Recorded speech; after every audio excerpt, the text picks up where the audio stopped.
میرا نام نبیلہ ہے۔ میری عمر ابھی 28 سال ہے۔ میں نے بی ایڈ کیا ہوا ہے۔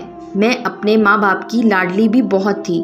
اللہ پاک نے مجھے بہت ہی خوبصورت بنایا ہے، اتنا خوبصورت کہ دیکھنے والا حیران رہ جائے، لیکن نصیبوں سے ہار گئی تھی۔ میرے والد صاحب ایک پرائیویٹ ادارے میں جاب کرتے تھے۔ میرے ماں باپ نے میری ہر خواہش پوری کی تھی۔ میں تب بہت خوش تھی۔ میرے والدین مجھے شہزادی کہہ کر بلاتے تھے۔ میں بہت ہنس مکھ لڑکی تھی، مگر اب میری 2 طلاقیں ہو چکی ہیں۔ شکیل میری زندگی میں نہ آتے تو میں کب کی خودکشی کر چکی ہوتی۔ میں ابھی بی ایڈ کر رہی تھی کہ میری ماں کو میری شادی کی فکر لگ گئی۔ خاندان میں میرے ہم عمر لڑکا نہ ہونے کی وجہ سے میرے ماں نے ایک رشتہ کروانے والی کو میرے رشتے کے لیے کہہ رکھا تھا۔ وہ ہر دوسرے دن کسی نہ کسی کو ہمارے گھر میں میرے رشتے کے لیے لے آتی تھی۔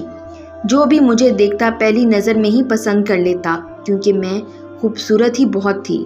مگر مجھے ابھی شادی نہیں کرنی تھی۔ میں اپنے ماں باپ کی اکیلی بیٹی تھی اور لاڈلی بھی بہت تھی۔ کوئی بھی رشتہ آتا تو میں خود ہی لڑکے میں کوئی نہ کوئی نقص نکال کر ریجیکٹ کر دیتی۔ میری ماں مجھے اکثر سمجھاتی کہ بیٹا تمہارے ابو بیمار رہتے ہیں۔ میرے ابو ہارٹ پیشنٹ تھے۔ ایک دفعہ تو انہیں ہارٹ اٹیک بھی ہو چکا تھا۔ بس اسی وجہ سے میری امی میری شادی کے لیے پریشان رہتی تھیں، مگر میں بھی بہت ضدی تھی۔ میں ابھی پڑھنا چاہتی تھی، کچھ بننا چاہتی تھی، مگر اللہ تعالیٰ کو کچھ اور ہی منظور تھا۔ آخر کب تک ٹال مٹول کرتی رہتی۔ میں نے جیسے ہی بی ایڈ مکمل کیا، پھر تو میری امی کو اور بھی میری فکر لگ گئی تھی۔ وہ چاہتی تھی کہ جلد سے جلد میری شادی ہو جائے۔ اور پھر ایک دن رشتے والے میرے لیے جمیل کا رشتہ لے کر آئیں۔ ان دنوں میرے ابو بہت بیمار تھے۔ لڑکا بینک مینیجر تھا۔ میری ساس نے بھی بی ایڈ کیا ہوا تھا۔ جمیل اپنے بہن بھائیوں میں سب سے چھوٹے تھے۔ ان کے والد صاحب تو بچپن میں ہی فوت ہو گئے تھے۔ جمیل کی بہنوں کی بھی شادی ہو چکی تھی اور ایک بڑا بھائی تھا۔ ان کی جاب دوسرے شہر میں تھی، اس لیے وہ بھی اپنی بیگم کے ساتھ دوسرے شہر میں رہتے تھے۔ پڑھی لکھی فیملی تھی، انہوں نے بھی مجھے پہلی نظر میں پسند کر لیا۔ میرے والدین بھی ان کے گھر گئے تو انہیں بھی جمیل اور ان کی فیملی بہت اچھی لگی۔ میں اب بھی شادی نہیں کرنا چاہتی تھی، مگر ابو کی حالت دیکھ کر میں چپ ہو گئی۔ میرا رشتہ طے ہو گیا اور 2 ماہ بعد شادی تھی۔ میں اپنے ماں باپ کی اکیلی تھی، نہ کوئی بہن تھی اور نہ کوئی میرا سگا بھائی تھا۔ ہاں البتہ میری خالہ کو بیٹا جاوید، جو میرا منہ بھولا بھائی بنا ہوا تھا، مجھ سے عمر میں بھی بہت چھوٹا تھا۔ میری پہلی شادی کے وقت جاوید ابھی 15 سال کا تھا۔ مجھے اچھی طرح یاد ہے، میری شادی کے دنوں میں وہ 1 ہفتہ ہمارے گھر میں رہا تھا۔ کوئی کام کرنے والا تو تھا نہیں، ابو بھی بیمار رہتے تھے۔ میری شادی کے سارے انتظام ابو کے ساتھ مل کر اسی نے ہی کیے تھے۔ تھا تو وہ میرا منہ بھولا بھائی، لیکن وہ مجھے سگے بھائی سے بھی زیادہ عزیز تھا۔ میری ہر بات مانتا، مجھے باجی جی کہتے کہتے اس کی زبان نہیں تھکتی تھی۔ اور پھر میری شادی ہو گئی۔ میں اپنے گھر چلی گئی۔ جمیل بھی بہت اچھے تھے، اور سب سے بڑھ کر یہ کہ میری ساس مجھے میری ماں سے بڑھ کر پیار کرتی تھی۔ سب کچھ بہت اچھا چل رہا تھا۔ بڑا گھر تھا، گاڑی تھی، سب کچھ تھا۔ جمیل ویسے تو میری ہر بات مانتے تھے، لیکن میں جب بھی اپنے لیے موبائل کا کہتی کہ مجھے موبائل لے دیں، مجھے آپ سے اور امی ابو سے بات کرنی ہوتی ہے، لیکن وہ ٹال مٹول کر دیتے۔ میں موبائل کے لیے ضد کرتی تو وہ چپ ہو جاتے، اپنا موڈ خراب کر لیتے۔ شاید وہ مجھے موبائل نہیں لے کر دینا چاہتے تھے۔ پھر میں بھی چپ ہو گئی۔ دن ایسے ہی گزرتے گئے۔ میرے ابو اکثر میری خالہ کے بیٹے کے ساتھ آتے۔ سب کچھ ٹھیک چل رہا تھا۔ میرا منہ بھولا بھائی میرے بلانے پر ہفتے میں 1 بار ضرور آتا تھا، کبھی امی ابو کے ساتھ تو کبھی اکیلا۔ شادی کو ابھی 3 ماہ ہی گزرے تھے کہ مجھے محسوس ہونے لگا جمیل مجھ پر شک کرنے لگے ہیں۔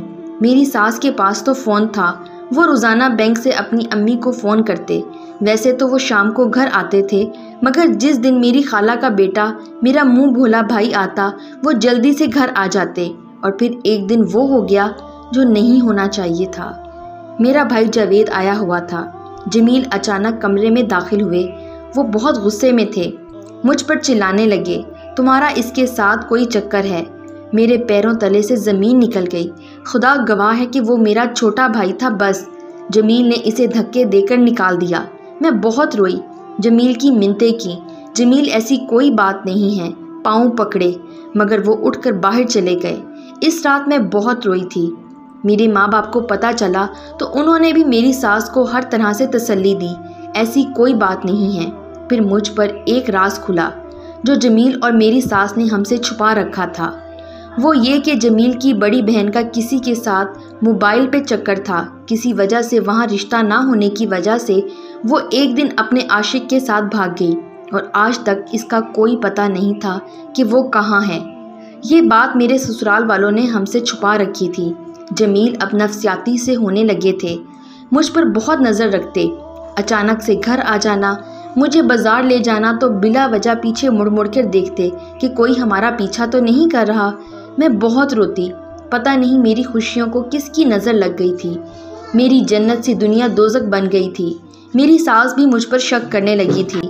میرا بھائی میرے گھر آنا چھوڑ گیا تھا، پھر بھی مجھے تانے دیے جاتے کہ وہ تمہارا منہ بھولا بھائی نہیں بلکہ یار تھا۔ دل کرتا زمین پھٹ جائے اور میں دھنس جاؤں۔ پتہ نہیں مجھے کس بات کی سزا مل رہی تھی۔ دن ایسے ہی گزر رہے تھے۔ چھوٹی عید آنے والی تھی۔ پھر ایک دن اچانک میری خالہ کا بیٹا، میرا چھوٹا بھائی، مجھے عیدی دینے آیا تھا۔ کیونکہ میرا کوئی سگا بھائی تو تھا نہیں، اس لیے امی نے اسے بھیجا تھا۔ امی ابو دونوں بیمار ہیں اس لیے نہیں آئے تھے، اور اس دن میری دوسرے شہر والی جٹھانی آئی ہوئی تھی۔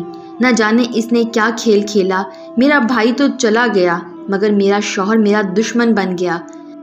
جب بہت ظلم سہ لیا تو میرے شوہر نے میرے منہ پر طلاق کے کاغذ پھینک کر مجھے گھر سے نکال دیا۔ میں روتے ہوئے گھر آئی۔ میرے ماں باپ نے سنا تو وہ بھی بہت روئے۔ سب کچھ اللہ تعالیٰ پر چھوڑ دیا۔ میں چھپ چھپ کر بہت رویا کرتی تھی۔ 1 سال گزرا تو بابا نے کہا بیٹی اپنا گھر بسا لو۔ میں چپ رہی۔ اس بار میرا رشتہ میرے دور کے عزیز جو گاؤں میں رہتے تھے، ہمارے گھر آنا جانا بھی بہت کم تھا، وہاں ہوا۔ سادگی سے نکاح ہوا اور وہ مجھے لے گئے۔ وہ رات مجھے بھی آج بھی یاد ہے۔ میرا دوسرا شوہر، اس کو نہ جانے کیسے دورے پڑتے تھے، جب بھی اسے دورہ پڑتا وہ گھر کے برتن سامان سب کچھ توڑنے لگتا اور مجھے بھی بلا وجہ مارتا تھا۔ وہ مجھے بالوں سے پکڑتا، مجھے دیوار کے ساتھ ٹکریں دیتا، میں چیخ چیخ کر روتی، سب دوڑے چلے آتے، میرے سر سے خون بہہ رہا ہوتا اور میرا شوہر زمین پہ پڑا کانپ رہا تھا۔ میرے سسر سامنے ہاتھ جوڑے، بیٹی معاف کر دو، ہم نے تم کو بتایا نہیں تھا۔ میں کیا کہہ سکتی تھی، میں چپ ہو گئی۔ اس سے مجھے ڈر لگنے لگا تھا۔ اصل میں وہ لوگ مجھے اپنے بیٹے کی نوکرانی بنا کر لائے تھے، چلو ہمارے پاگل بیٹے کو سنبھالے گی۔ پھر 2 مہینے تک اس کا ٹارچر سہتی رہی۔ میں نے بہت سے ڈاکٹر سے بات کی تھی لیکن وہ لا علاج تھا۔ یہ نہیں کہ وہ جان بوجھ کر مارتا تھا مجھے، لیکن جب اسے دورہ پڑتا تھا اسے کچھ سمجھ نہیں آتا تھا۔ پھر ایک دن گاؤں کے کتوں نے اسے بری طرح کاٹ لیا، بہت زخمی ہو گیا۔ وہ ہسپتال میں داخل تھا۔ جب بھی ہوش آتا تو میرا نام لے کر پکارتا، میں اس کے پاس بیٹھی ہوتی۔ ڈاکٹرز نے جواب دے دیا تھا کہ حالت بہت نازک ہے۔ رات کے 2 بج رہے تھے، میں پاس بیٹھی تھی۔ اسے ہوش آیا تو میری طرف دیکھ کر ہاتھ جوڑ کر معافی مانگنے لگا۔ وہ مجھ سے کہنے لگا، میں تمہاری زندگی برباد نہیں کر سکتا، میں نے تم پر بھی بہت ظلم کیے ہیں، مجھے معاف کر دینا، اور میں یہ سب جان کر نہیں کرتا تھا۔ میری دماغی حالت ہی کچھ ایسی ہو جاتی تھی۔ مجھے پتا ہے میں اب نہیں بچنے والا۔ میرے مرنے کے بعد پتہ نہیں میرے گھر والے تمہارے ساتھ کیسا سلوک کریں، اس لیے میں تمہیں آزاد کرتا ہوں، اور مجھے طلاق دے دی۔ میں چیخ چیخ کر رونے لگی کہ میرے ساتھ کیا ہو رہا ہے۔ مجھے دوسری دفعہ بھی طلاق ہو گئی۔ میں پھر امی ابو کے گھر آ گئی اور 1 ہفتے بعد میرا دوسرا شوہر بھی فوت ہو گیا۔ میں دھاڑے مار مار کے روئی۔ میں خود کو بد نصیب سمجھنے لگی۔ اب لوگ مجھے بہت بری نگاہ سے دیکھتے تھے۔ پھر ایک اور قیامت آ پڑی۔ میرے ابو کو ہارٹ اٹیک ہوا اور وہ بھی ہمیں اکیلا چھوڑ گئے۔ میری ماں اور میں اکیلے رہ گئے تھے۔ ہم ساری رات روتے۔ میرا چھوٹا بھائی بھی بہت رویا۔ گھر کے حالات بہت خراب ہونے لگے، کوئی کمانے والا تو تھا نہیں۔ میرے چھوٹے بھائی نے ہمارا بہت ساتھ دیا۔ ہمارے گھر کا سارا خرچہ اسی پر تھا۔ میری خالہ ایک امیر فیملی میں بیاہی تھی۔ خالو بھی بہت اچھے تھے۔ ابو کے چلے جانے کے بعد ان سب نے ہمارا بہت خیال رکھا۔ پھر مجھے بھی مجبوراً پرائیویٹ اسکول میں جاب کرنی پڑی۔ ایک دن میں بس کے انتظار میں کھڑی تھی کہ میری ایک دوست نے مجھے دیکھ لیا۔ اس نے مجھے دیکھا تو گاڑی میں مجھے لفٹ دی۔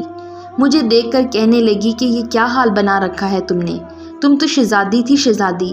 میں نہ چاہتے ہوئے بھی پھوٹ پھوٹ کر رونے لگی اور اپنی سب آبیتی اسے بتائی۔ اسے بھی بہت دکھ ہوا۔ پھر وہ مجھے اچانک کہنے لگی، تمہیں یاد ہے میں اپنے ماں باپ کے ساتھ اپنے بھائی کا رشتہ بھی لے کر آئی تھی تمہارے لیے، مگر اس وقت کسی وجہ سے تمہارے گھر والوں نے انکار کر دیا تھا۔